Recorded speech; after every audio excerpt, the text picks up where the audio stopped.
Bismillahirrahmanirrahim. Assalamualaikum warahmatullahi wabarakatuh.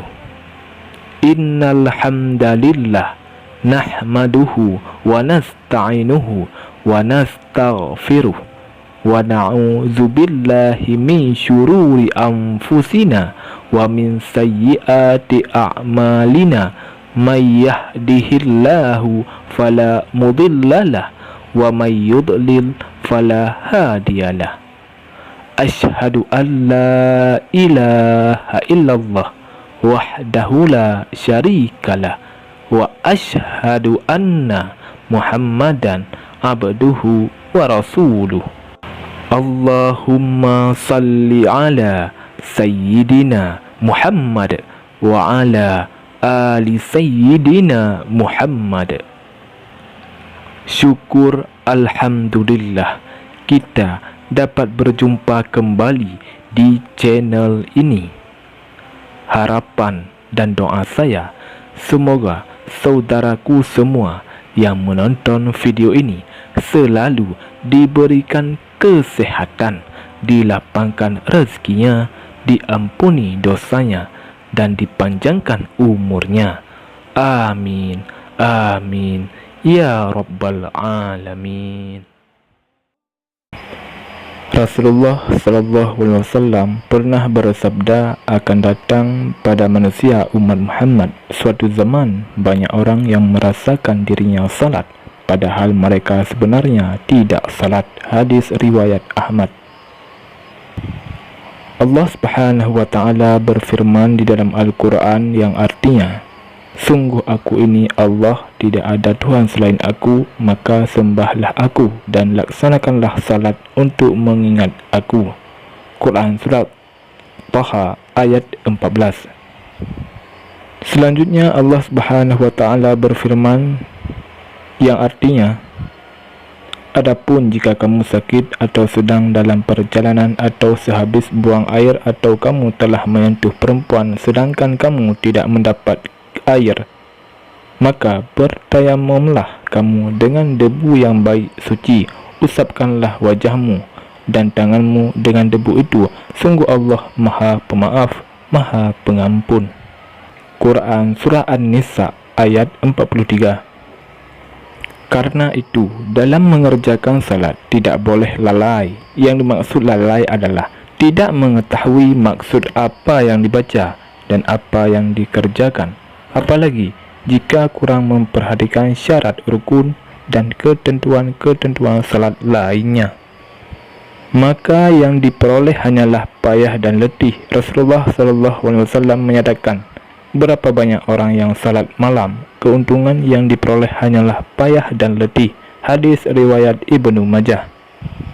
Jadi meskipun merasa dirinya salat, tapi hakikatnya tidak salat dan ia tidak akan mendapatkan hikmah salat. Salatnya pun tidak menambah dekat kepada Allah, tapi justru sebaliknya. Rasulullah SAW menegaskan, barang siapa yang salatnya tidak dapat mencegah perbuatan keji dan mungkar, maka tiada bertambah baginya kecuali semakin jauh dari Allah. Hadis riwayat Ali ibnu Ma'bad. Zaman yang diprediksikan Rasulullah SAW tadi tampaknya sudah terjadi kini. Isyaratnya, meskipun bangsa Indonesia mayoritas Muslim dan tentu saja banyak yang salat, tapi tak sedikit pula di antara mereka yang masih tetap melakukan perbuatan keji dan mungkar. Ironisnya, dari hari ke hari frekuensinya tidak semakin menurun, bahkan dari segi kuantitas maupun kualitasnya semakin meningkat seperti tindak perzinahan dan kejahatan lainnya. Padahal jika salat bisa dikerjakan dengan baik dan benar, dengan memperhatikan syarat rukunnya, sah batalnya, dan kesunahannya, maka hikmahnya sangat besar, baik dalam kehidupan individu maupun masyarakat.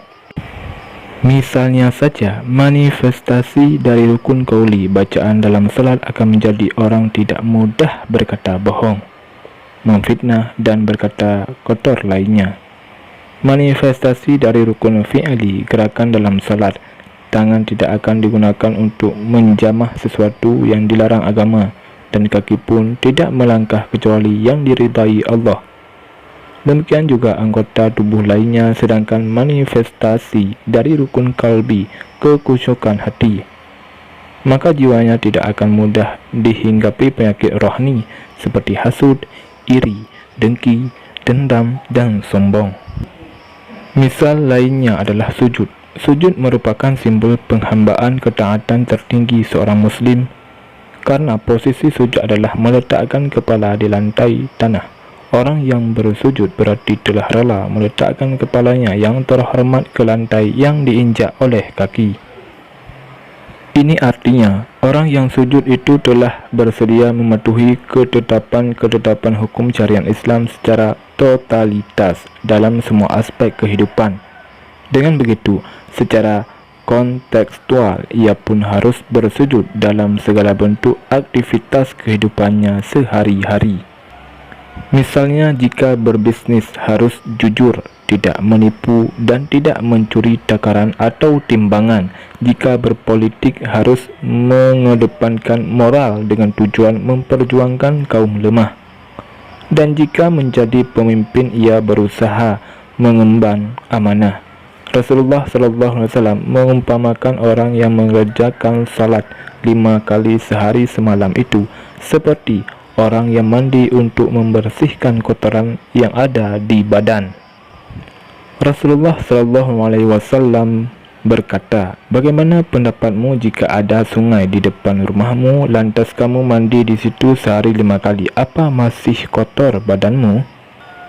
Para sahabat menjawab, "Tidak ada kotorannya sama sekali." Kemudian beliau bersabda, "Maka seperti itu juga salat 5 waktu, maka Allah Subhanahu wa ta'ala akan menghapus dosa-dosa dengan salat."